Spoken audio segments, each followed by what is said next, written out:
Okay, so this is going to be more of a debate. We'll mix it up a little bit between me and Laura.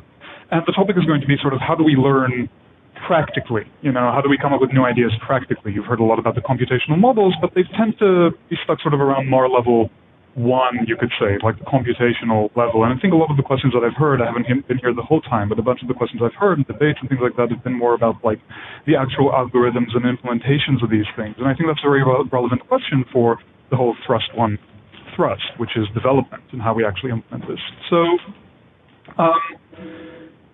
the question is sort of what does it mean in terms of being like a scientist? When you say the child is like a scientist, I find it quite persuasive, but how do we actually implement that in machine code when we get down to it?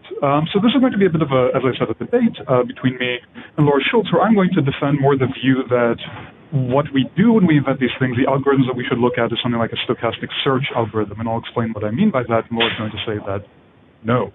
And I should say, I phrased it as down there as sort of Ullman versus Schulz, which is a bit pugnacious, but of course, we're on the same team, we agree about a lot of things. It's not like we're engaged in some sort of boxing match.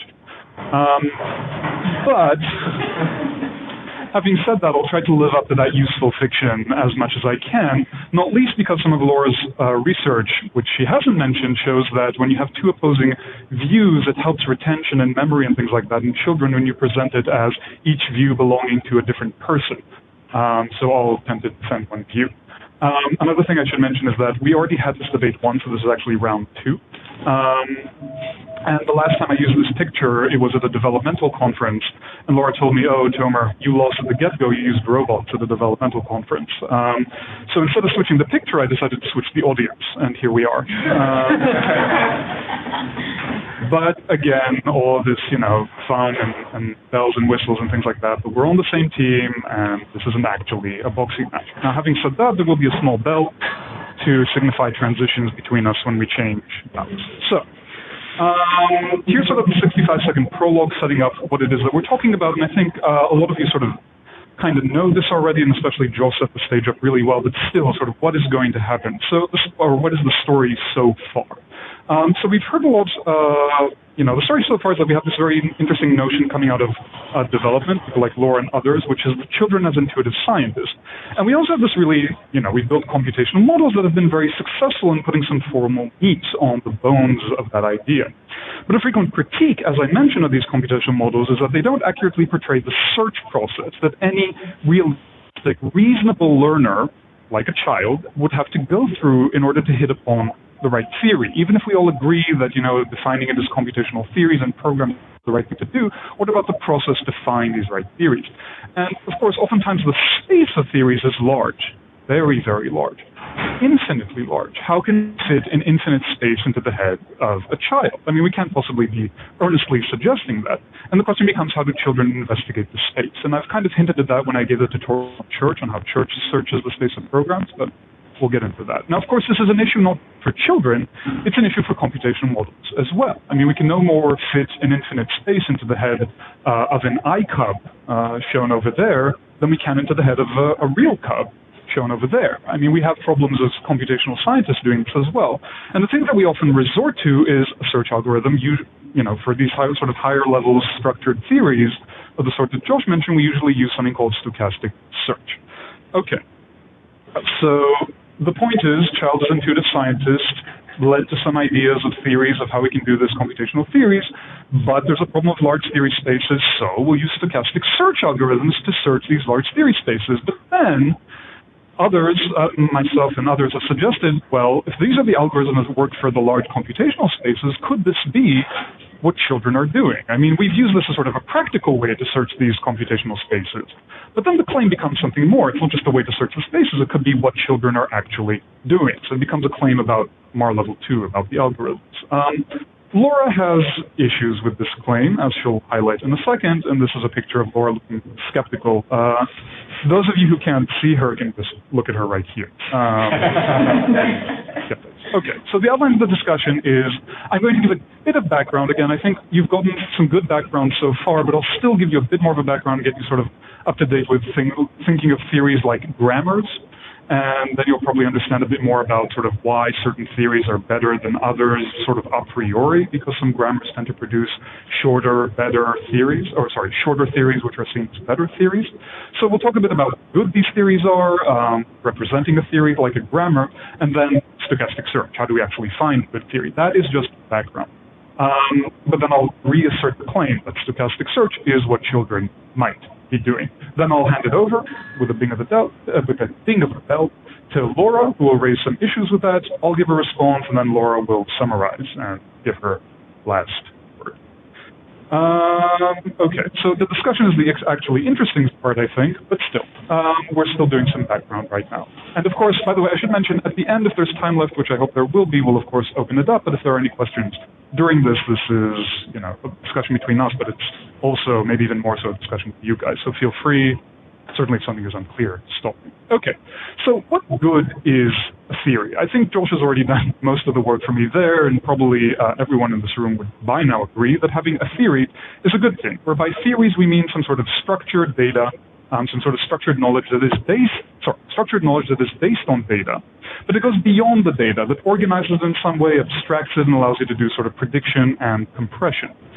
In a way that sort of the old data does not allow for. So as a running example that some of you may have seen, imagine that you brought a child, a scientist child, into a room and you told them, listen, here's some blocks, okay? And they all look the same.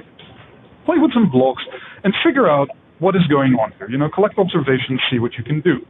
And now I'm going to tell you secretly that some of these blocks are magnetic, some of these are metal, and some of these are plastic. They're just blue blocks, but they look the same. So what's going to happen? Now, the child doesn't know this, of course, so don't tell. So she begins to play with the blocks, okay? There's metals, magnets, and non-magnets, and plastics. So she begins collecting observations, and sometimes she notices that, she puts them together, it's kind of like Laura's sticky things, and nothing happens. But sometimes, amazingly, they do stick. You put them together, and they move around together. Well, that's interesting, and she does this to all the blocks. And now, what is she to do with this data? How is she to explain it? Okay, one way is to just say, we'll just use a big bag of data. We'll build a giant matrix, there's 10 objects, so we'll do 10 by 10 and just put a, little mark where things attract. And I can say that A attracts B and B attracts A, C attracts B and B attracts C, and just go on like this. We'll have a 10 by 10 matrix, and that's all there is to it. Now, of course, this representation is a kind of representation of the data, but it's not a theory, right? It's just a way of tallying and tabulating your old data. And it's a horrible scheme because in terms of memory, if I add another 10 or 100 objects, you'll end up with a 100 by 100 matrix. And certainly if I give you even one new block, you won't be able to predict anything from your old data. You've just collected observations now. So it's a bad scheme. But what else could you possibly do? Well, you could build what any child and scientist and person would probably do in this case, which is maybe build something like a theory. And, let's use some concepts here, which I'm going to use schmagnet and schmedel, which is sort of the philosopher's favorite move to indicate that I'm talking about a concept, but we should use it as sort of this empty, sort of abstract concept. You shouldn't think of schmagnets and schmedels as actual magnets and metals. Let's just label them as empty concepts for a second. I invented them, okay? I'm going to call these blocks schmagnets and these blocks schmedels. And I'm going to come up with some rules. Like, for example, if something is a schmagnet and something else is a schmagnet, then both of those should interact. They should attract. Or if something else is a schmagnet and something is a schmetal, then they should interact, and interactions are symmetric. Okay, so if X and Y interact, then Y and X interact. Okay, so and using the sort of predicate logic and some sort of extension. Okay, so not only do I need to find this theory, I also need to find its extension. I need to say what is a schmagnet and what is a schmetal in this domain. But once I do that, I kind of have a generative theory that can tell me what things should attract what. And I can predict some observed data. Now, what have I gained here? Well, I can predict my own observed data and feel good about myself. It's also a compressive scheme in the sense that, yes, there's some overhead for keeping around these laws and keeping around what is a schmagnet and what is a schmedel, but these are vectors, right? It's going to be like a 10 by 1 vector, and if I add another 100 objects, it's going to be a 100 by 1 vector. It's not going to be this huge matrix. So I've gained something in terms of compression. Is that idea clear? Okay, so I've gained some compression, and also I can predict new stuff. So if you show me something else and you say, look, this thing attracts a schmagnet, and I say, well, okay, I can already tell you what it's going to do with all the plastic that I've seen, and all the schmagnets that I've seen, and all these things that are going to be, and all these other things you could potentially show me, this infinite new number of things. Okay, so theories are good, and you might even say, okay, that's a good theory. And you might say, well, we know, from the research of distinguished people, like someone sitting right over there, that it's quite possible children learn something like these theories. But the problem in computational terms in MAR level 1 is just to find the right theory. It's simply, notice the quotation mark, simply a matter of inference, right? Define the space of all possible theories, good and bad, see your data, use Bayes' rule, and churn out the right theory that you want, that best explains the data, whereby best means that it best accounts for the prior and it best accounts for the likelihood, best explains the data. Now, we're still left with the question of how do we actually get this prior, and how do we represent the theories, and how do we find the theories, which I'll get to in a second. And a popular approach with people like Steve Antodosi and Noah Goodman and other people in our lab has been to use probabilistic grammars. Now, a lot of what I'm going to say is going to transfer just as easily to probabilistic programs, which Josh has been talking about with the childish hacker and things like that. But the example that we were using for stochastic search was a grammar. So stay with me. This, for example, is a grammar that can generate logical predicates of the sort that you've seen before. When you run this grammar forward, instead of, how many of you have heard of I'm sorry, I haven't been here, so maybe you've heard of this and it's obvious to you, but things like grammar trees, like Chomsky trees for languages and things like that. How many of you have heard of that? Raise your hands.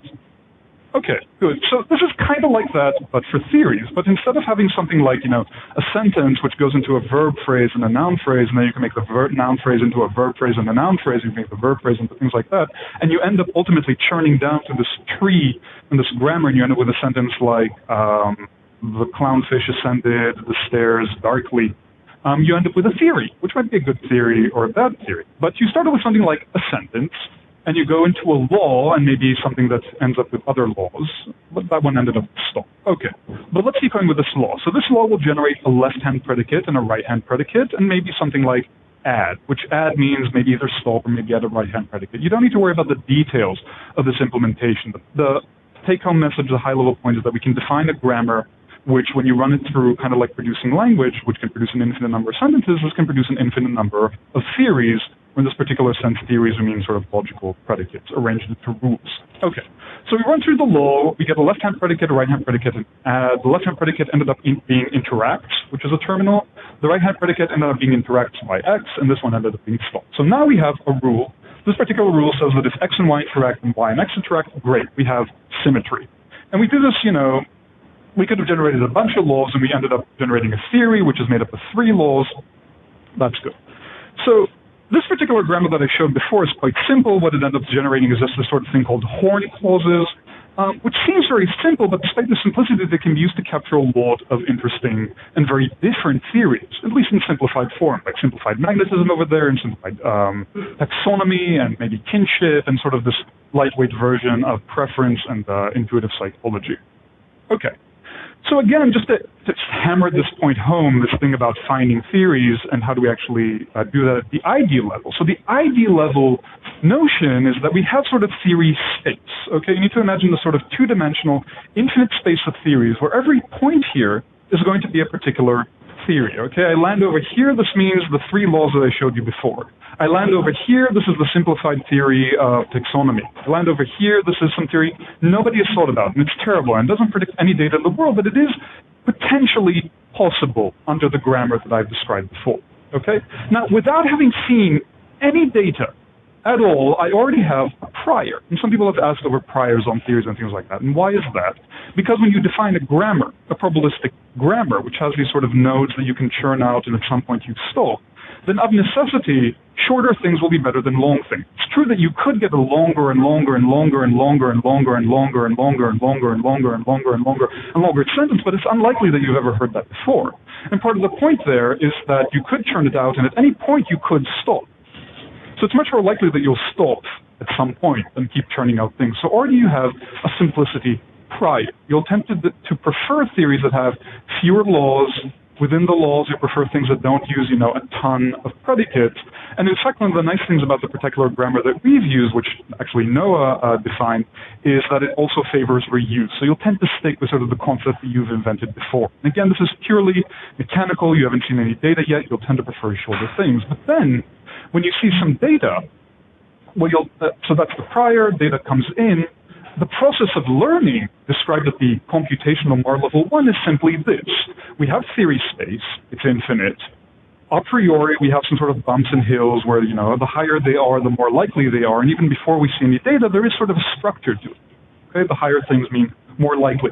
But now as data comes in, we shift the probability on these theories, okay? And sort of theories that maybe were not that likely a priori because they were more complicated, like, I don't want to say quantum mechanics, but quantum mechanics, become more likely.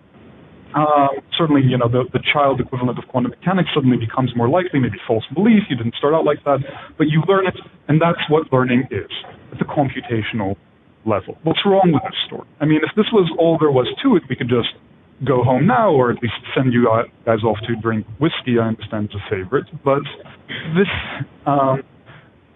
can't really be the suggestion of what's going on, right? I just told you this is an infinite space. What are you talking about? You're going to arrange the mass on an infinite space at the same time in parallel, and we often come to, when we explain this notion of what we mean by computational models, and we often hit this point where people say, but what are you saying? That the child has the notion of general relativity and it just hasn't seen the right data yet to put the mass on it? It just needs to see the right data? It doesn't have that concept. And the point is that they're right, of course. We're not actually suggesting that inside the child's head is the infinite space immediately available at the same time to touch. But then again, in our computational models, we also don't have these infinite spaces, and yet we are able to make these claims about, you see more data, you shift the mass. So how do we do that? Well, as I said, it was never meant to be a description of the actual implementation. The actual implementation is a question for algorithms, for MAR level 2. And when we do that, we resort to search. We have to search this space somehow. And more specifically, a lot of the current methods, like in certain probabilistic programming languages like Venture and Church, they rely on stochastic search, and in particular MCMC, but not just. So what do you do in stochastic search? How many of you I've told you a bit about MCMC. How many people are familiar with it, sort of have actually implemented it, or tried to, or seen someone implement it, or raise your hands? Okay, how many haven't? Okay, good. So I'm going to give you, the sort of... I have one more question. Yeah. How many people are familiar with simulated annealing? I mean, that's pretty popular and closely related. Good. Very good. Okay, so consider simulated annealing as I talk through this, and I think you won't go far wrong. So the point of stochastic search and MCMC and things like that, to kind of give you a very general sense of it, is that we're at some particular point in theory space, okay? Instead of looking at this entire space, we're here, okay? And this particular point happens to be theory A, okay? Some sort of rule, some sort of things. But again, I said, like, we talk about grammars. You could imagine it's like the space of all possible programs in a particular point. There's a particular bit of code, okay? And MCMC, it doesn't even matter, like this could be an Ising model or something for those of you who are familiar with it. The point is you're in some sort of point in this space. Okay? And now what you do is you propose a tweak. Okay? And the way that you propose a tweak, in particular in sort of in grammars and in programs and things like that, is that you look at this tree that you've built up, right? Like the grammar that we had, and you just decide randomly somewhere to cut this tree. Okay? To basically say, imagine that I hadn't made that choice. Okay? And let's regrow the theory from there. You might end up looking at the roots and just regrowing everything, or you might end up looking at just the edge of it. And I'll sort of give you a sense of what I mean by that in a second. But the point is that you propose a new theory by tweaking your code, by regenerating your code from somewhere. You just pick a point at random in your theory, the current theory that you have, and you regenerate from there. You end up with a new theory and you say, how much better does this theory do in explaining the data, and how much better is it a priori? Like, is it simpler and does it explain the data better? And if it's better, then I'll accept it. And if it's worse, I might still accept it. Okay, this is one of the nice things about MCMC, which is maybe similar to simulated annealing. It's you are able to travel in this space in a sort of a two-step forward, one-step back sort of notion, which is even if something is a little bit worse, you'll still go there, to the degree that it's worse. If it's infinitely worse, you won't go there. But you're able to hop around in this space. If I propose somewhere, let's look at this dot, maybe it's worse, I'll still go there. Let's propose this dot, maybe it's better, I'll go there. And you're kind of like a hiker in theory land, kind of walking around at random, looking at these different points and trying to find a good point. Yeah.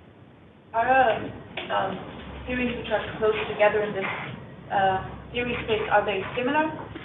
That's a very, very good point. So in some cases, yes, it depends. Like I've done a bit of cheating by presenting this as a sort of a two-dimensional space and maybe getting a sense of, it's quite similar to define like this theory is near this other theory in some sort of point.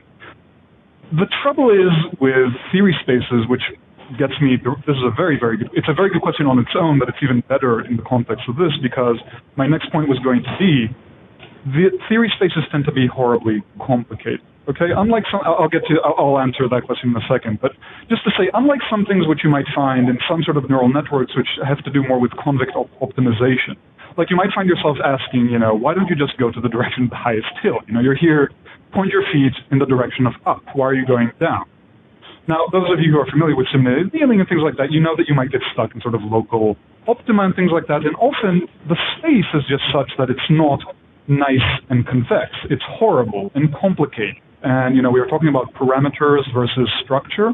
Once you introduce notions of structures and theories and grammars and code and things like that, you make one small move, and you might find yourself somewhere very, very, very different. So there tends to be not so much a notion of things that are smoothly connected, or, you make a small change in theory space, and you might go somewhere wildly different. So it's not so clear how to make things that are very, very similar. How to define exactly a similarity metric. And furthermore, in a way, everything is connected, because at any given point, you could say, screw it, I'll start over. Okay, you might just regenerate from the root node. So in some sense, theories are all the space is sort of connected in the sense that you can get from any point to any other point.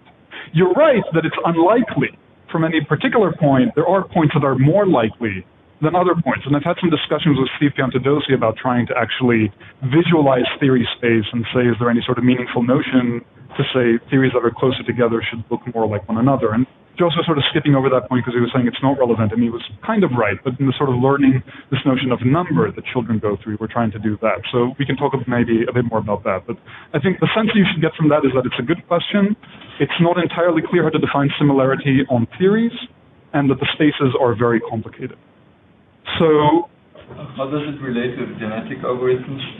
This is a very good point. I mean, you could see genetic algorithms as another way of searching through a very complicated space. I wouldn't say that it's quite MCMC, but it's very relevant in the sense that people have proposed that this is how... It's another kind of stochastic search. Yeah, it's another kind of stochastic search. This isn't exactly the focus of what you're doing, but I'm glad you raised that, because I think genetic algorithms are the one example of an actual thing we know in nature that works something like this and builds something like policy progress, right? Like if there are these core intuitive physics and intuitive psychology modules that in some form are innate, as the developmental psychologists have argued, they're built by evolution. So they're built by some kind of mechanism like this that just unfolds over millions of years of evolution. Here the question is whether something like that could also work on a shorter time scale in the brain to learn and improve these theories, build these. I think one major difference is there is no notion of crossover, of blending theories together to make better theories in the sense you usually find in genetic algorithms. I mean, you could have mutations, but people have argued that the main force of genetic algorithms is to mate different proposals. And there are MCMC that... Yeah. Having said that, I should say, the general argument of this sort of a blind stochastic process where you randomly generate and find better things, I'm perfectly happy to go along with also proposals like genetic algorithms, and I think Laura would be equally unhappy with it for important reasons. Also because of this notion of crossing over, because here it seems like maybe the leaves were good, but then you change everything, but maybe what was wrong was only how you interconnected the lower branches. Right. And you don't have this notion of, if you change the upper, you change everything then? Yeah. Well, here, if you change the upper thing, you're more likely to change the lower things. But it sort of depends on how likely it is to change the stuff that's higher. Okay. That's a good point. I think your space a bit not as large, because when you're starting as a baby, your definition or the type of grammar you... Sorry, could you speak up a bit? The type of grammar that you use as something starting from nothing is very simple. It would be, yes, I would guess yes, no, similar, not similar, less, more. So similar, not similar can be surprisingly difficult, right? I mean, when you say something like, no, this is a very good point. When we had this discussion back in the developmental conference, the next session was on same, different. just the notion of same different, which turned out to be surprisingly difficult in asking when kids can get that. And then you need to say, well, are they getting the notion of same color, same shape? Are they getting an abstract notion of same everything? So you need sort of second order logic for all property, then property X, property Y, you kind of have second order logic, which is already kind of convoluted. But it's true that there's I think the point that you're making here is sort of a very deep and important one, which is about the primitives that kids might have in their grammars. And do they add sort of new primitives when they build up theories? How do they reuse them? Maybe we start from very, very basic primitives. And what are these? One example. Mm-hmm. Even if in the example you gave, there were many blocks, you always have the first. Right. Yeah, but it's not so much a question of the data. I mean, in a way, if you want your grammar to be very general, able in some important sense to learn any interesting theories, and this is, again, I would point you towards Steve Cantadosi, which has done a bunch of work on trying to find what are the basic primitives that you need in sort of any language to reason about minimally interesting theories. Like you might want and you might want or, and you might want some notion of same and different. Sorry? Maybe the grammar by sentence then. You start with very simple logical options of the grammar itself. Yeah, but the trouble is if you start with very simple logical options in a grammar, like and or and things like that, which might seem simple, you very quickly actually get an infinite space that's in some sense like Turing complete and things like that. You get and or, and you might start with NAND, and you have all the possible circuits. All possible beliefs. It's certainly possible. This is an idea, like AL is Yeah. It's certainly possible that, the point of one way to view lambda calculus is it's just one primitive lambda, and then you build everything out of that, right? Yeah. You build any computer program out of that. Yeah, and I think it's not going to solve, I think, one critique that Laura's going to have and things like that, which is it's true. You might start out with sort of small primitives, and that might get you around this issue of searching an infinite, a sort of a more subscribed notion of the space. Still, the space itself is going to be infinite. So it's true that this is a question for the algorithmic level. The people who sort of object to the computational level point of view, they would still object to that because they could say, well, your computational level still, in theory, encompasses an infinite number of theories. You still have some sort. Okay. So I was talking about hill climbing, and I was talking a bit about, you were talking a bit about genetic algorithms and what else we can do here. So some people, by the way, have taken this to suggest, maybe a bit following what you're saying, not exactly, but some people have taken this to suggest that the theory spaces here are just hopelessly complicated, and we should stick with theory spaces or primitives that generate theory spaces, or some sort of representation that looks a priori very simple and smooth and convex and something that you can search through. I don't think that's true. That's a different discussion that we could have. I don't have a killer argument against that, but I think that whenever you get something reasonably complicated, reasonably rich, reasonably interesting, which I think Laura and Josh maybe have done a good job of convincing the children have, then you're going to get a hard search problem. It's just going to be hard to search. And rather than, focusing on very, very simple problems, we should just accept the fact that learning is hard and try to find algorithms that do that. So let me just give you one sort of more intuitive notion of how this might work, of searching in that grammar that I was talking about before. This is just, again, sort of saying, what does that searching in theory space look like? So you might start out by looking at these blocks, and you might start out by proposing a law. Doesn't matter, some law. We ended up proposing one law, okay? And there's a predicate, like interact xy, and you might propose one law, like if x is a p and y is a p, some sort of predicate, doesn't matter what, then x and y will interact. And because, my prior tends to generate small theories, I've only generated one rule. Fine, I've initialized. I've started in theory space, and I see how well that does on the data. Predict some of the data, not all of the data.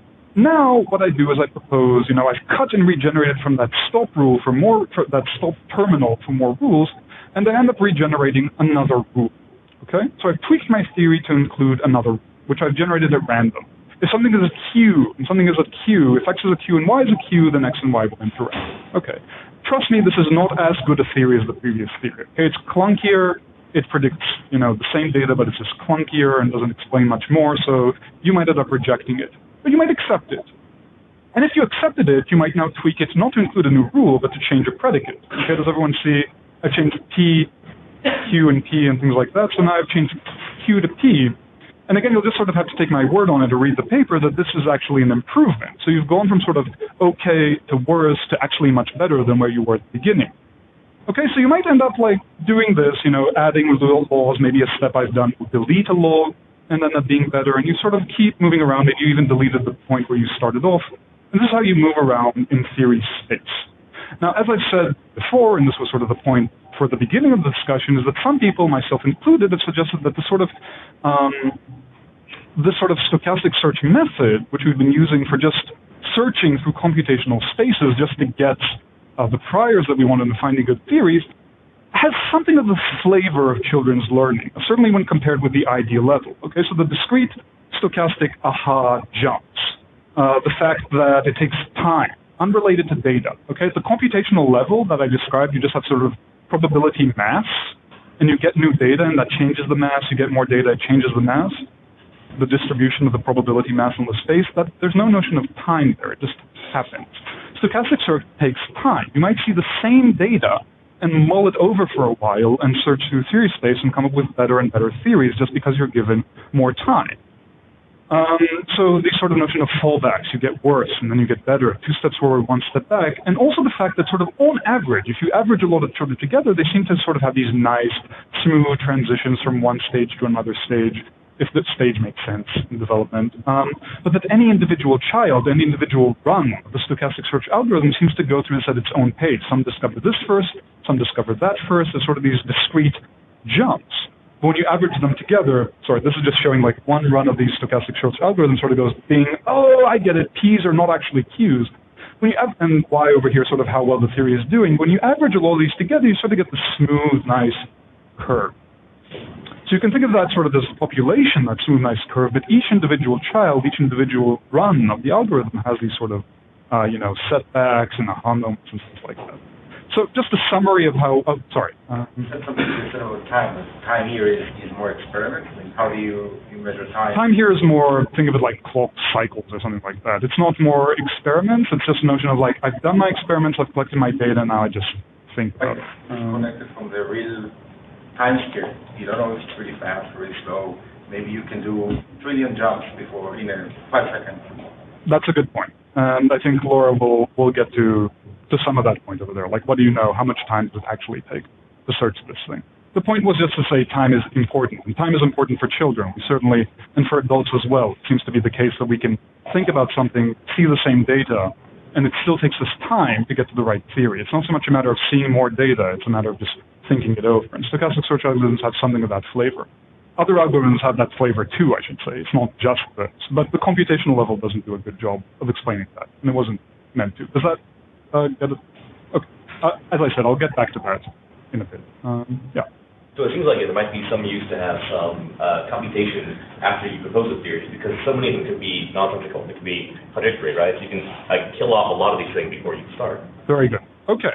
I'm not answering that specifically because I think Laura will address that, and I will too. So let's do a mid-summary point of where we got to here, just to make sure everyone is on board. So as I said, just to recap the move that we did. So that theories are useful, and that rich structured theories define a rich landscape. There's no sort of getting around that. If you want to have interesting theories, you're going to have an interesting landscape. It's problematic to search an interesting landscape. And one algorithmic solution that people have hit upon is a stochastic search in that rich landscape. And the claim is that that's maybe what children are doing. All right. I really think this is the most exciting and interesting part of the day. It's too bad it's on a Friday afternoon when you guys are piping up, but this really is the limit of what we know. I've been involved in puzzles for a long time, the problem of how we think of new ideas. It's the hardest problem that there is. We've seen beautiful work, a huge amount of that work really comes down to selection among ideas, maybe by sampling or something else, but actually generating new ideas, actually coming up with them is a hard problem. But you're seeing because generating new ideas is this idea of stochastic search. And as I was doing this talk, I kept thinking, well, good time and after, which following a really elegant exposition of a formal model and attended experiments and quantitative data, Laura proceeds to wave her hands around. And that is all I'm going to do. I don't know the answer to this question, but I want to wave my hands around towards some of the things that I think are interesting and compelling and that I hope you all can help me and maybe the world think about more rigorously. But part of what I was stuck in is, why am I speaking this archaic language? What's up with this funny, in which locution? And I realized it was because I was being inspired by actually what I think is a famous and seminal chapter on stochastic search, which I think illustrates some of the problems with it. And it's this chapter right here. Yeah, sorry. Sorry, it's hard to hear you. I think the microphone's upside down. You may have to It's upside down on your ear. Yeah. And it's up to that. There you go. Like that? Yeah. Okay. So, no? Yeah. Please stuck in here. Oh, sorry, it's the right way. I just still couldn't hear you. Still can't hear me. I could yell. This is now up in the air, though. Just right? Can you hear it back there? Yeah. All right. I'll speak more loudly. And I'll try to speak more slowly. Good. Okay. It's on. I'll just speak. So, as I was saying, part of what I was stuck on is, why am I using this really archaic locution in which, blah, blah, blah.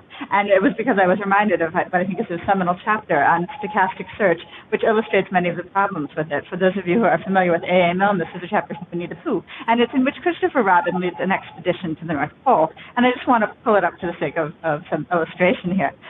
So, in this chapter, Christopher Robin organizes the search for the North Pole. And much like Tomer's algorithms, he has a few problems, which is he knows a lot about searching, but he doesn't actually know what the North Pole is, and he doesn't know where the North Pole is, right? But he does know something about searching. You start where you are, and you gather all your familiars together, and you iterate over processes within a fixed terrain. And Eeyore is not optimistic about this. Eeyore says, you can call this an expedition if you want, or you can call it gathering nuts in May. It's kind of all the same to me. And I think the really important point Eeyore is making here is that although you are surely searching and you are surely starting from a point, right, and a fixed point, which is going to, in some sense, determine what you do if you sort of search out and spread in different directions from there, the fact that you're searching for the North Pole, right, and that it is a particular kind of thing with particular kind of properties, is neither here nor there with respect to the search process. Right? It's not informing how you conduct your search in any meaningful way. And that said, I actually think that Christopher Robin and colleagues have a certain advantage over Tomer and colleagues here, which is, first of all, if the North Pole really is there, it's only a 100-acre wood, and they really will find it in this kind of context. And the other thing is it turns out actually they know a little bit more about the North Pole than they first believed. And that, I think, is a really important point, and it's going to help them a lot. And I'm going to try to introduce that help to these kinds of processes here, which I should start out by saying, in case you can't tell, I deeply admire. I think this kind of approach, the idea of like how you might learn and think of new ideas without new data, is the heart of what we need to understand thinking. So I think it's hugely, hugely promising, although I'm going to make relentless fun of it for the next little bit here. But just in the hope of inspiring you to think beyond it a little bit. I gave you one toy example.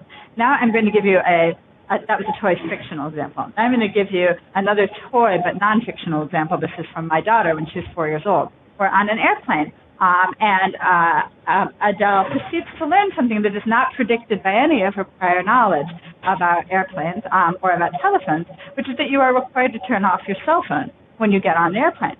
And she immediately says, oh, I know why you have to turn off your cell phone when you get on the airplane. Now, I know she knows nothing about FAA regulations and their infinite wisdom, so I say, oh, really, why is that? And she proposes immediately an explanation. She says, because when the plane takes off, it's too noisy to hear. Okay, this answer is wrong. It's not particularly cute or clever, and nonetheless, I was struck by it. And I was struck by it for a number of reasons. Because although this is a wrong answer, wrong even about the causal direction, it is a reasonable wrong answer. And consider all the number of other things that she might have said that are simple, that are logical, that you make use of familiar causal or constitutive predicates that are consistent with her prior knowledge that did not come out of her mouth. She did not say because airplanes are made of metal and so are phones, because airplanes fly over the earth and the earth has phones, because airplanes are big and phones are small, because airplanes and phones are both made in Ohio, where her grandparents lived. There are a lot of facts she could have put together in a whole number of ways, and as somebody pointed out, these are non-starters. They don't even begin to answer the question, and possibly she generated and rejected all of them, because, of course, none of them are going to better explain what is not predicted, right, in the evidence she saw. But there are an awful lot of them, even prima facie, that she would have to generate and reject, right? And again, I just want to prime your intuitions for just how large a space is and how rapidly we generate made-up explanations for things. And this is the kind of puzzle that I want to get at, and I want to get at some ideas about what could constrain this So you don't just have to do a stochastic search about everything you know that might be simple, logical, familiar, causal, logical, and small steps away, and consistent with your grammar of your intuitive theories, right? Because that's kind of what a stochastic search looks like. So how do we rapidly converge on the kinds of explanations that, even if they are wrong, are good wrong answers? It's an interesting feature of human cognition that we are capable of generating good wrong answers. And that's what I want to get to here. Having given you now a fictional example and a non-fictional toy example, I want to suggest this is a real problem, and it's actually, I think, a problem for everyone in this room, because it kind of, I sometimes used to wonder, since I don't do computational modeling, why does it take so long, right? You stick these things in, you run a simulation, what's taking so long to see why you have to wait overnight? The computer, what's it busy doing? And what it's busy doing is proposing a lot of non-starters, right? Like that seems to be a lot of what happens. Iterations are spent searching in places where there's actually, they're not even wrong, right? They're not even wrong. There's just no possibility of finding a solution. I want to give you an example from what I actually understand is incredibly elegant, influential, even groundbreaking work. This is from a NIPS paper from Josh and some colleagues and Vikash, and I want to show you what they did here. Now, if you really want to solve a captcha problem, you can do it in a lot of ways, edge detection and things like this. But what's cool about this program is it's quite flexible. It can identify captchas and shapes and objects in the robe. But that flexibility is predicated, in fact, being very unconstrained. And I want to show you a little bit about what that looks like. So here's the right answer in this case. There's a square over here.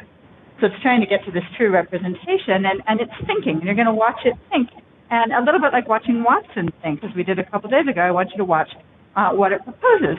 And the thing is, it's proposing a lot of things over here. And, what we look at and we say, well, that's a white space, right? There's no possibility that the answer is there.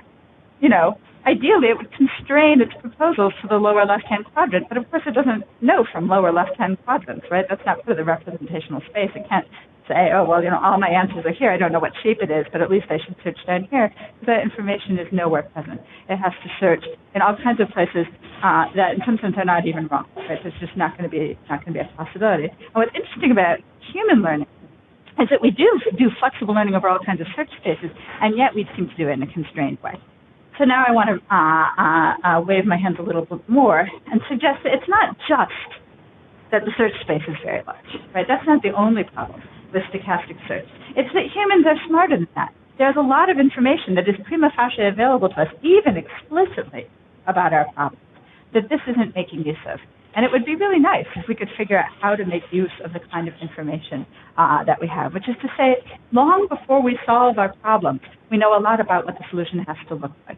We know a lot about what that solution has to do, what kind of work it has to do for us. That information is present well before we actually know the answer. And the question is, can that kind of information, a representation of the goals of the solution, the desiderata, the criteria, the abstract form of the solution, help constrain how we think of new ideas? In the case of Adele, when the pilot says you have to turn off your phone when you go on the airplane, it's not just that she has some random unpredicted fact about airplanes and phones. She has a fact of a particular form. There is an incompatibility between airplanes and phones. Something about airplanes doesn't go together with something about phones. And if that's the case, then if she could search for hypotheses just in which something about airplanes is in tension with something about phones, she may generate answers that are wrong, but they're going to be good wrong answers, right? They're going to be wrong answers of the form, well, it has to be quiet when you talk on the phone and take off is noisy, so maybe you have to turn off your phone because the planes are too noisy. And this is the kind of representation I believe that actually Christopher Robin and colleagues benefited from, right? Because they know something about poles, and well, if it's a pole, then it should stick in the ground because there'd be nowhere else to stick it. And if you know something about that, then you can succeed more accurately in looking for the North Pole. You may not know where it is, but you know something about what it ought to be, what it ought to look. I'm going to try to spell this idea out in a little more detail here. And the idea is that there's a lot of information in the problem itself, in the kinds of problems we solve and our attempt to solve it. And in the nature of the problem, in the nature of our goals that we have, there's information that we're not making use of, which is to say, I don't think any of our models or algorithms are taking the fact of having a problem as input to how you should search the space for that problem. And that, I think, is an important part about how you might cut down an infinite search space and make use of knowledge that we definitely do have, information that is available. Consider, just for a really toy example, even this interesting fact of question words. We ask questions about the world, we pose queries. And whatever that question is about, and it could have any kind of content, the fact of asking a question in a certain way constrains what the answer has to look like to a very great degree. We only have a few question words, right? And if you know your question word is where, your answer is going to be in some sort of form of a map, right? If your answer is something about when, it is going to be somewhere along a timeline, right? Some sort of two-dimensional space.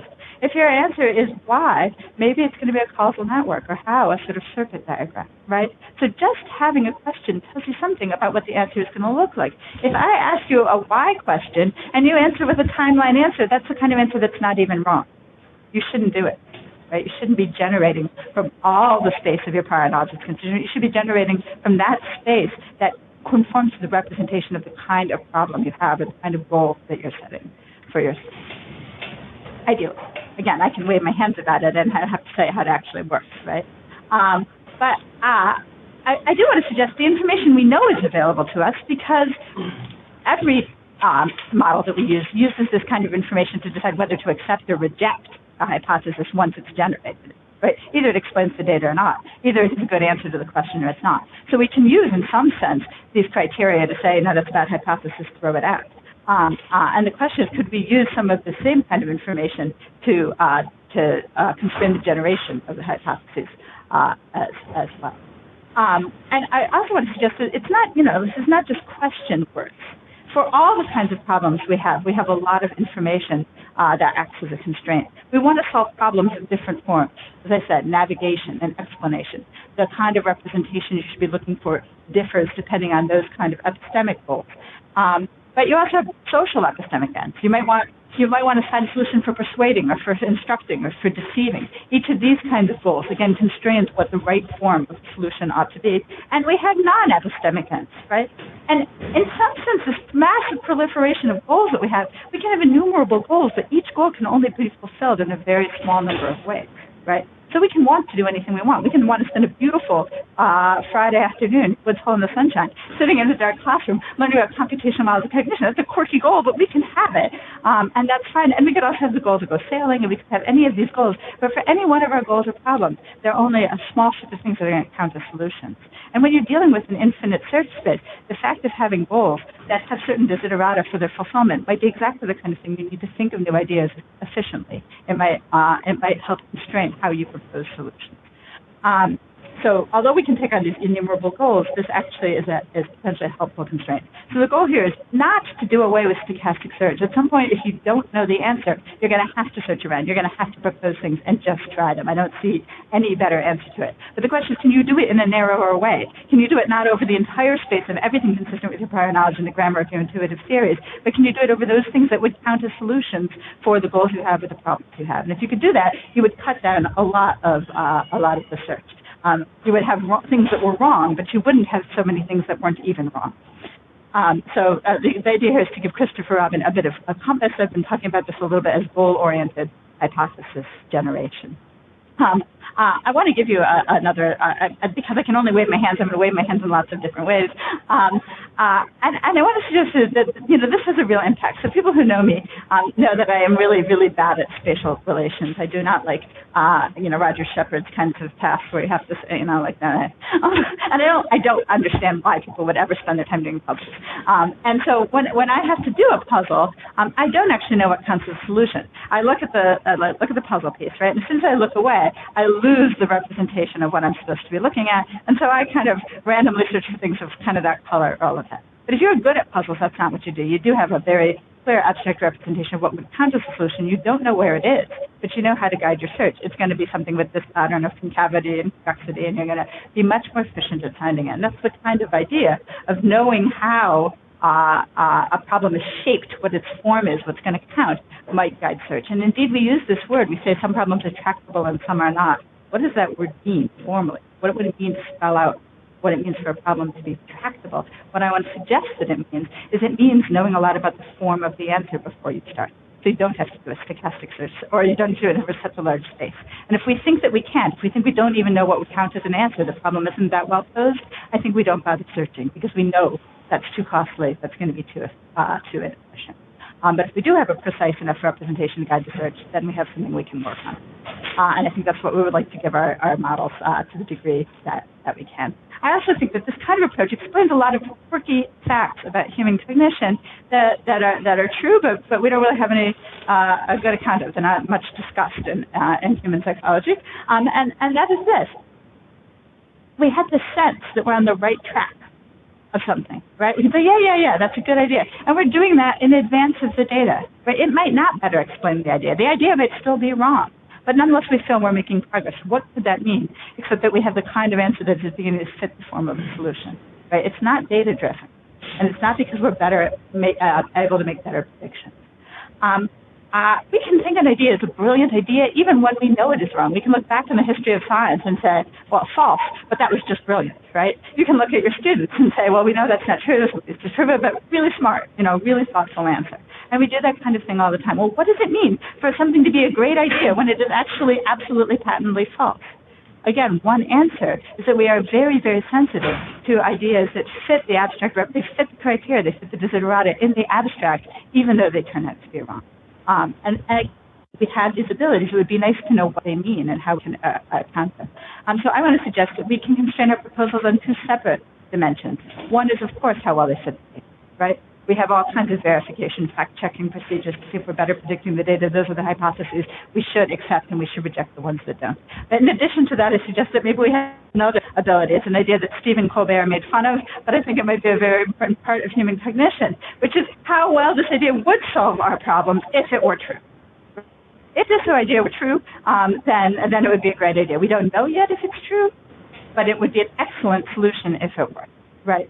And I'm going to gesture at the very end for imagination, but I suggested a really big problem in cognitive development, which is our smartest learners are spending a lot of time in imaginary worlds playing, and what does that mean? And I want to suggest it's a process maybe of setting up a lot of problems and solutions that would work if they were true.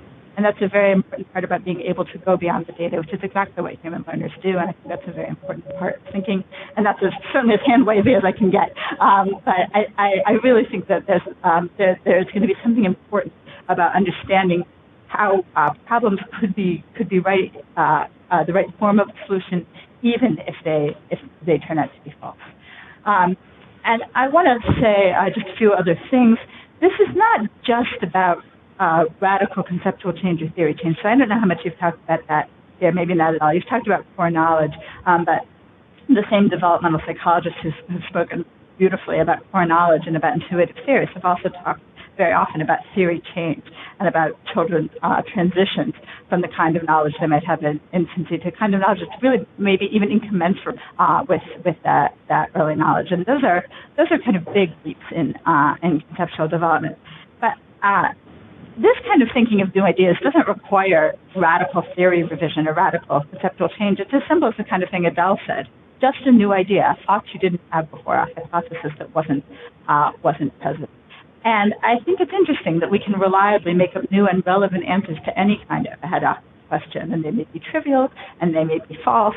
With a postdoc in the department, we were talking about this as in principle sort of the ability to model a bullshit generator, right? You can make up an answer, and it may be wrong, but it sounds good, right? It's truthy, and that's an interesting ability because those ideas are genuinely new. You didn't have it until you thought of it, and it's genuinely made up, right? You didn't get it from evidence, you didn't get it from testimony, you haven't fact-checked it, you made it up in your mind.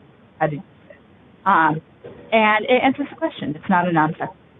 Okay, so again, the only way I think that could be possible is if you can use the form of the question itself to guide the search.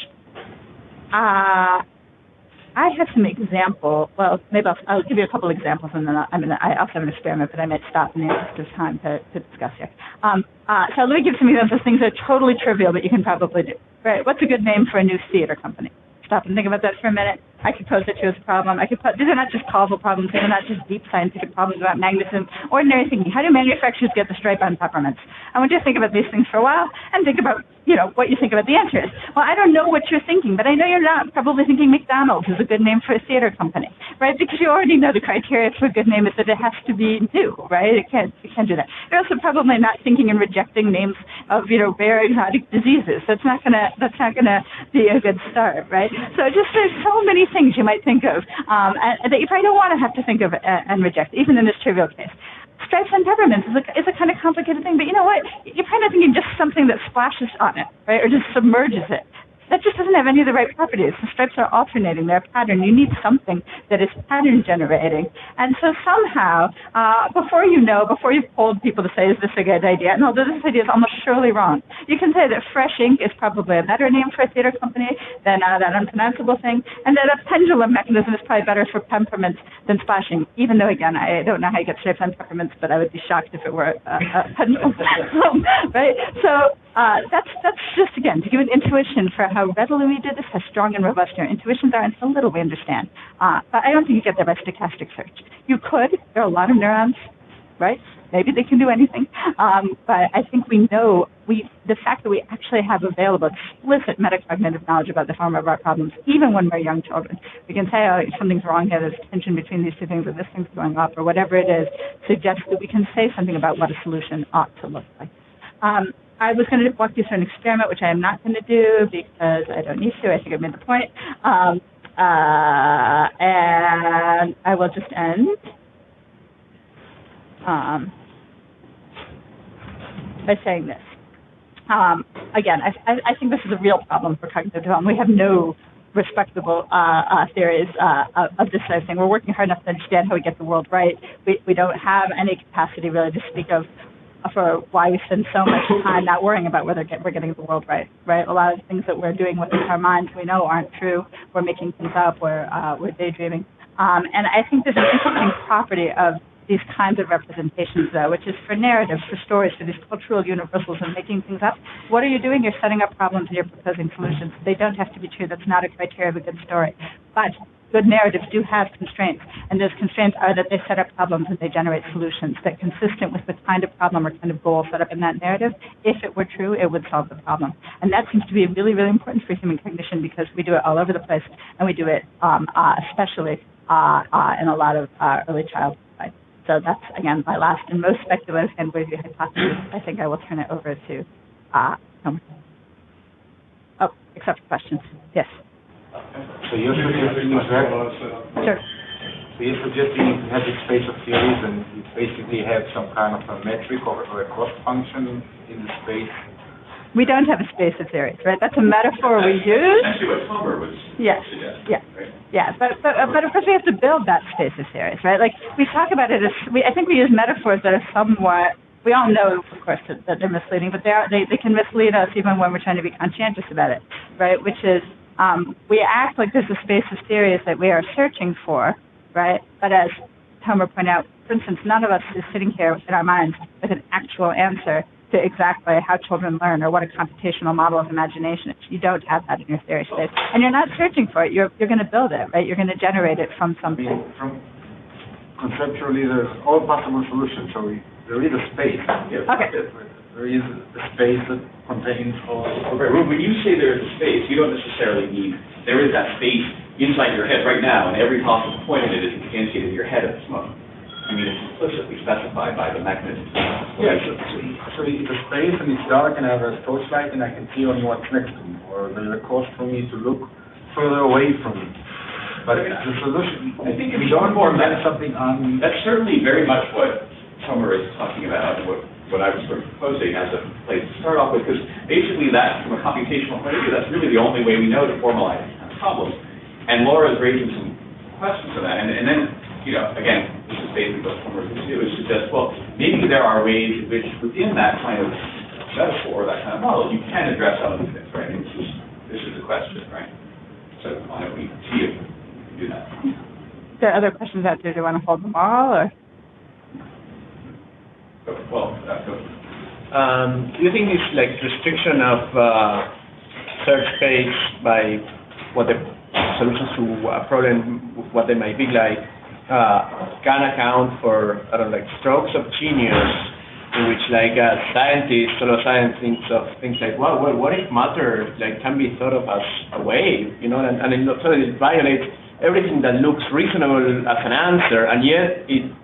I think the way you set up the problem matters, right? And I think that in a chapter I wrote about this, I think quoted one of our resident geniuses, you know, and you know, Einstein has some line about how, you know, what's really important for discovery is how you set up the question, right, and how you set up the problem. And what I'm suggesting is that's important because the problem and the information in the problem is critical to constraining the search solution, right? So I think the main, it's actually a friendly amendment.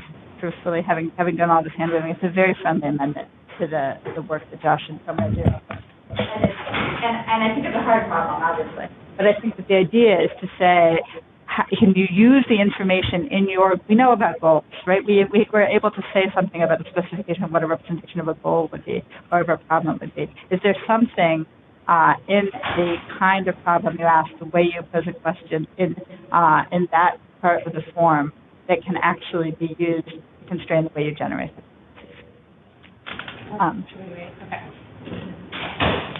I think there'll be a bunch more. Let's maybe save it a little bit, then I'll let Tomer. So your rebuttal and then we're going to summarize? Or yeah, if I need to, or we could just move right to discussion. Should I take Mike? Oh, right. It's really best because you don't get back to it.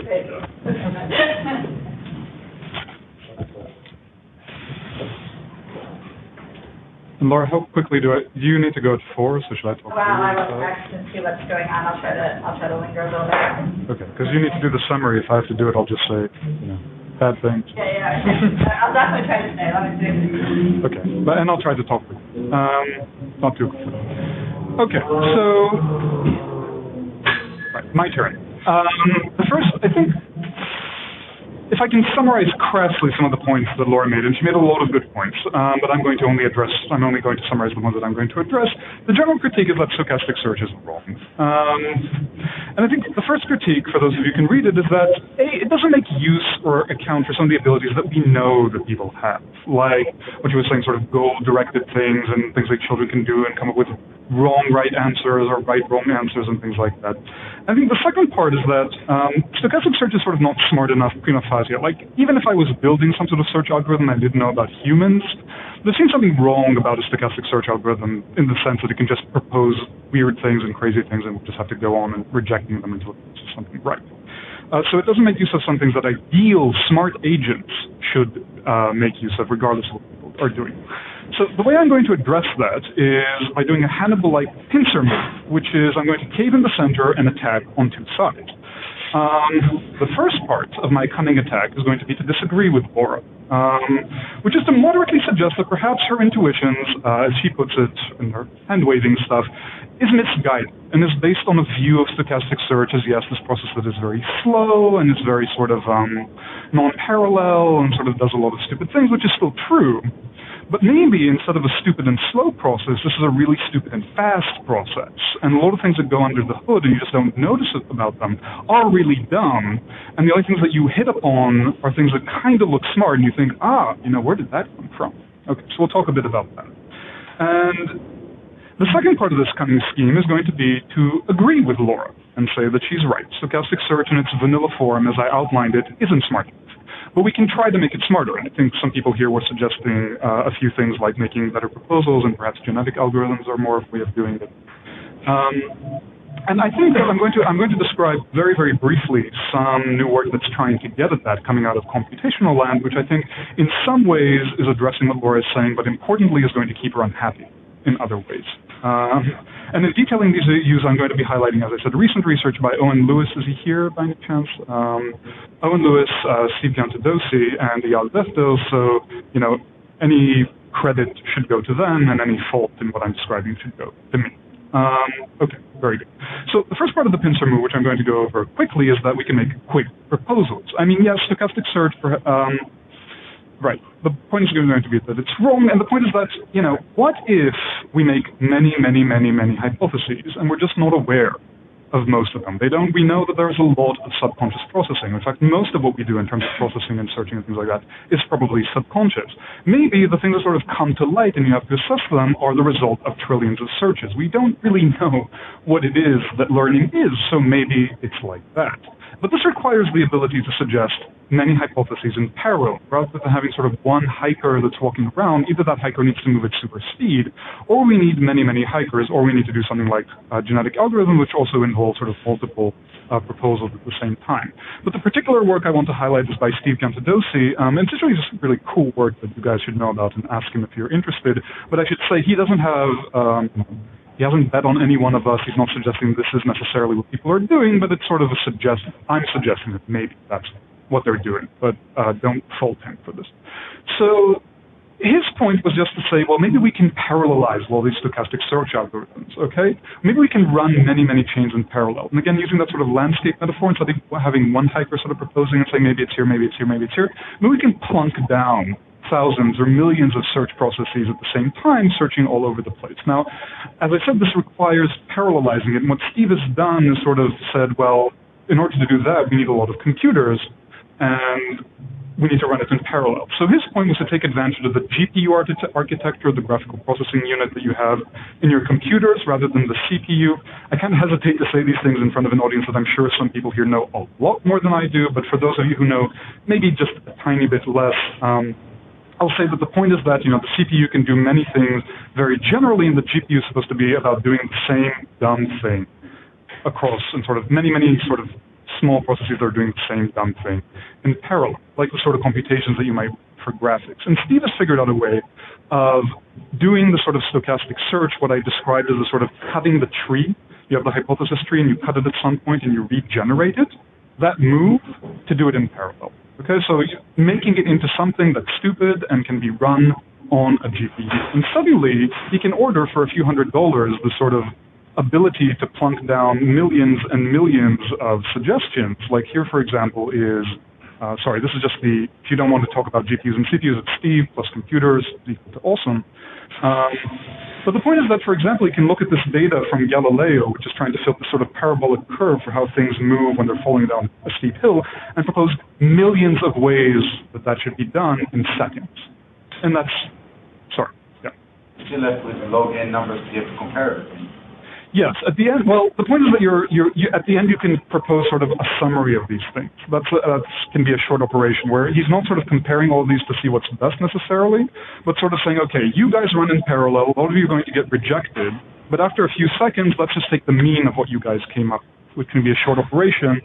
Behind the scenes it can look like this. When you take the mean, which can be relatively fast, you come up with right.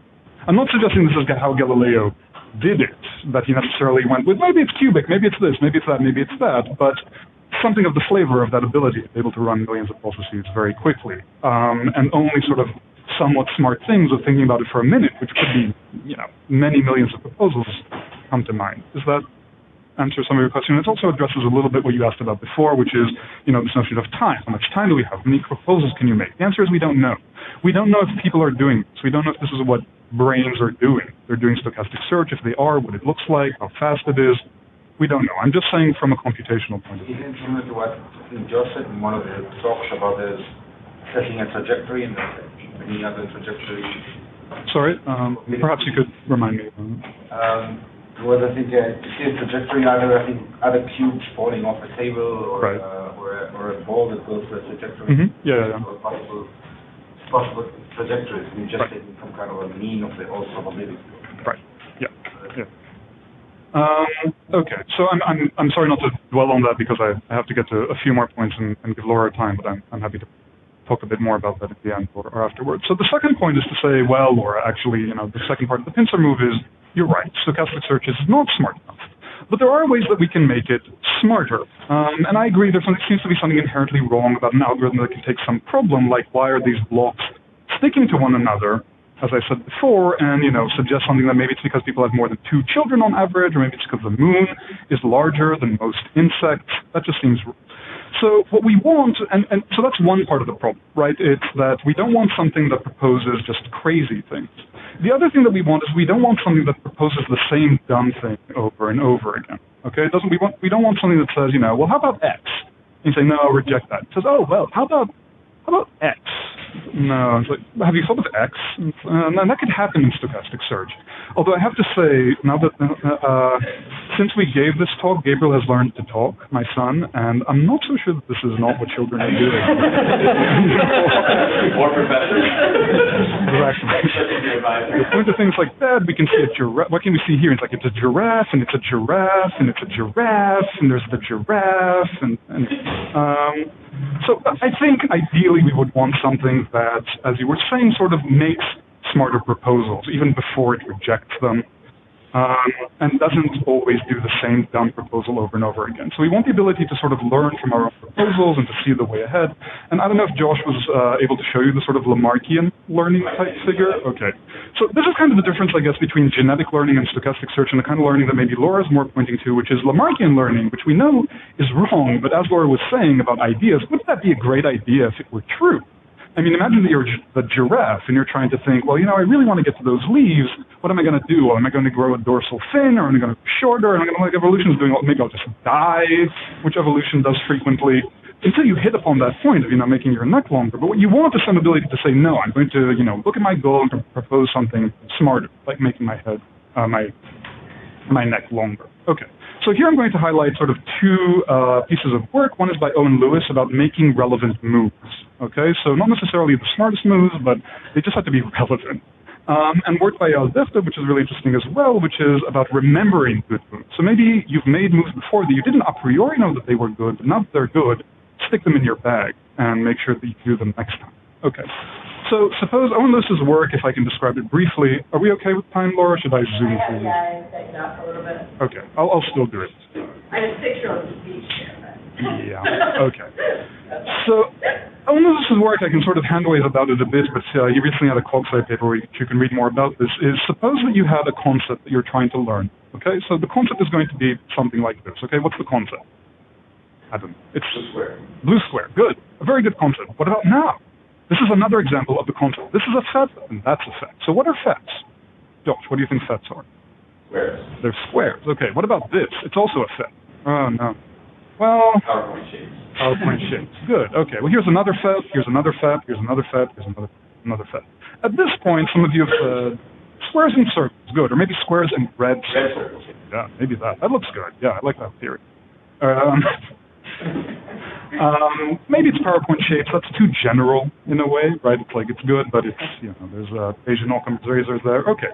So the point is you can describe a grammar to capture these simple concepts, these simple shapes, where it's sort of built like a tree and you're building sort of features, where you're saying it's either it's a square or it's and red circle. So this is basically saying the concept is either a square or a red circle. Okay?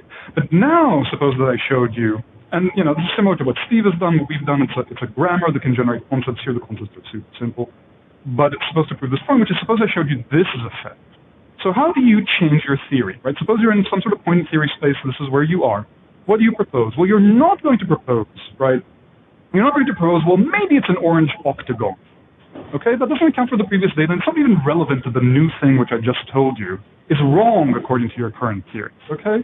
And you might not say, well, then maybe it's a square. What you want is a way to say, where am I in theory space? This is my current theory space, and this is the new thing that I got wrong.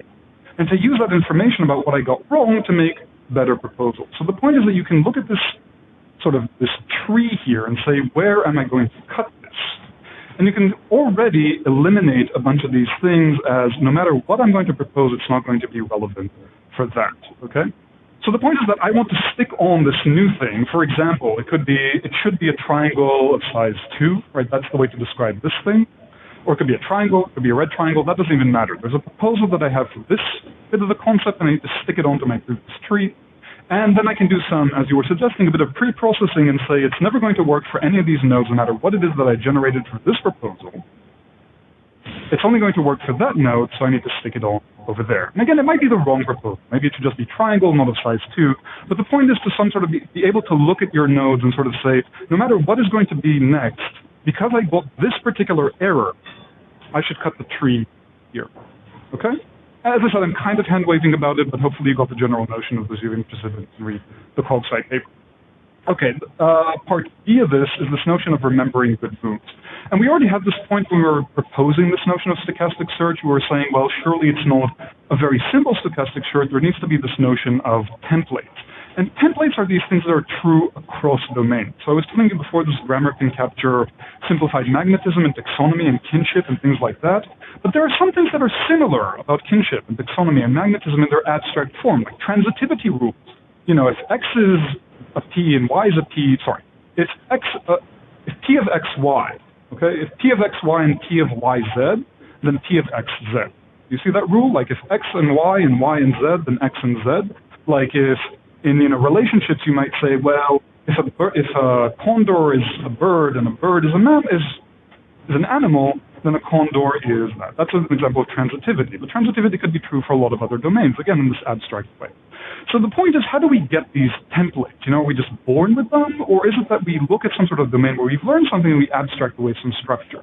And Eyal's work is sort of about that. It's about using something called the exploration compression algorithm, which starts with a very, very, very simple library, kind of like where you were asking about before. You can start with something like, one of the examples he was using was Boolean circuits. So let's start with really, really basic primitives, like these notions of combinatory logic. You can just add sort of functions together in some basic way, and the notion of a NAND circuit. That's it. In principle, I can build any possible Boolean function for this, any possible circuit, any possible function going from one truth table to another truth table. But of course, that's not really great, because a lot of circuits that are useful and out there in the real world use things like AND and OR and NOT and things like that. So what Eyal's algorithm does is that it solves a lot of these circuit problems. Right? These are sort of problems that you guys may have seen, or we give students at MIT, like, here's a truth table, here's the input, 1, 0, 1, 0, 1, 0, 1, 0, 1, 0. Here's the output, false. Here's a new input to the same circuit, it's true, things like that, like this circuit, there's an X and a Y, if you put it 1, 0, it comes out false. True for that. And the point is, you have a lot of these problems, and you try to solve them, but at the end, when you try to solve them, you look at what sort of structure is similar in between all of these problems, and you say, let's use that structure as a new primitive. Okay, so for example, I can use this NAND gate to construct, an AND gate or things like that, a NAND gate and these sort of primitives to construct an AND gate or a NOT gate, or this even new sort of weird function that's not typically found in logical circuits, but it turns out it's really, really useful when you're constructing these circuits. And now the point is, when you go and you do your stochastic search, and you say, how should I solve this Boolean circuit? You're not only using your primitives, you're not only using the NAND gate, you're saying, let's use a NOT. Let's use this encapsulated thing that I saw from before, and I gave it a name, or this weird thing that we'll call E2 or an AND gate. And now when you have these new primitives, you can reuse information, and you sort of make smarter proposals. This is sort of another pictorial way of saying it. Suppose the space is very, very large. These are the good solutions over here. They're going from short programs that will solve what you want to long programs that will still solve what you want, but it'll take an infinite amount of time to get to those programs because you're searching a very large space. This is supposed to tell you, like, what of these programs are good, and what you do is you search an effective area within this space. This is the only thing you can search, because you can only search a small part of it. But once you've searched that, you abstract away the good solutions for that space, make them into new primitives. Now that you have new primitives, well, some sort of really complicated programs are only complicated when you have this language of NANDs. If you have this new language, new primitives, they actually become simpler. And the effective space gets sort of, things get sucked up into the effective space. And again, there's sort of a paper on it. Those of you who are interested in the more technical details of the EC algorithm should definitely either contact Eyal or read that. Okay, so in a semi-conclusion, and I'm happy to take up this debate with Laura for all the time that she'll allow us, I think we still have a long way to go to live up to children. I think there's a long way to go to meet up to Laura's critique. There are a bunch of things that she said that I haven't addressed that I have some thoughts on. But I think these are still early days, and it's kind of hard to say what is actually hard. And we shouldn't be led astray by our intuitions of like, well, when they come up with things, it seems to me like it came out of the blue. Or, it seemed to me like I thought of the problem and the solution presented itself, obviously, which was, that looked like one sample. But in the background, it could have been lots of samples.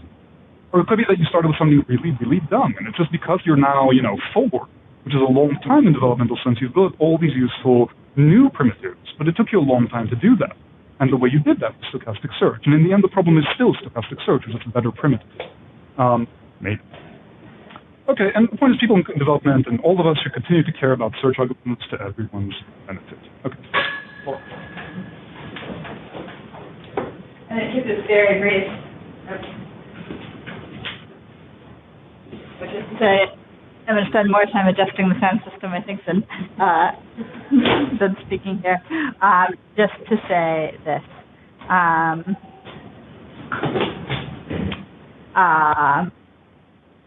I think I ended on this last point that we want our stories, our answers, to satisfy the abstract constraints, right? They have to satisfy these goals. And there's something I think also very satisfying about each of the kinds of accounts that Tomer has given, and I admire them. I admire them greatly. And I think Owen's is very cool. It's error-driven proposals. It's a lot like the example I showed with the DEL, where you get something wrong and then you try to propose answers that at least take into account a particular kind of thing you got wrong instead of everything else. And I think the one thing to be said is that they are still driven by the data, right? The problem is in this triangle that, was it predicted and how do you account for the triangle?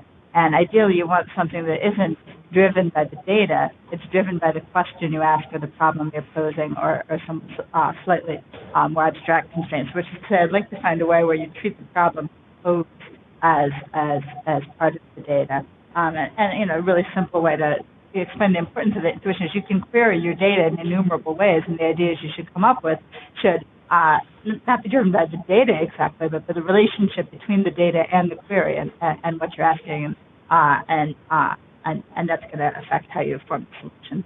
I think this notion of hias is lovely, and we're actually, I've been inspired by it in a number of ways. I think that being able to get greater and greater representational complexity, again, it's not data-driven. You're just thinking, what's a better representation, what's a more compact representation, what's more efficient, is super interesting. And Pedro, who's working in my lab and with Josh and with Al, has been doing this in the domain of tangrams, sort of looking at compositional concepts and how, as you get richer ideas of how these things could be put together, you might get more and more efficient at proposing solutions to problems. And again, I think that's a really interesting problem. And really, my only gripe with it is the space of kinds of things we can think about, right? So not all of the kinds of things we can think about. How do you put stripes on peppermints? How do you name a new theater company? Right? All the innumerable questions I could ask you on the fly that you can propose answers for. They don't all require.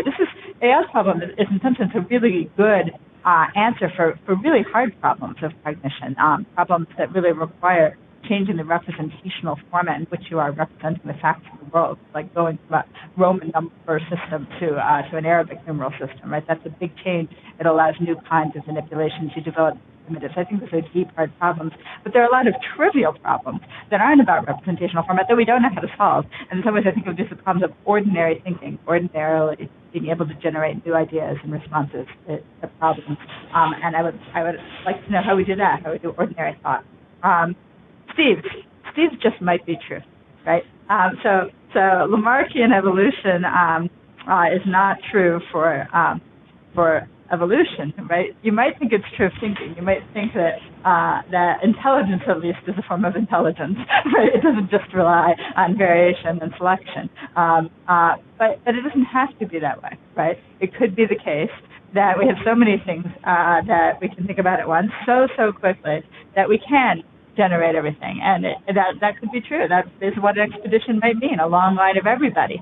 And if you have a long line of everybody really, really, really quickly, then even if you have a 1,000,000-acre wood, maybe you can find the kinds of things you're looking at it. So it might be true, but it's not as good a story. So I'm going to go ahead and end right there, and we'll just turn over for questions.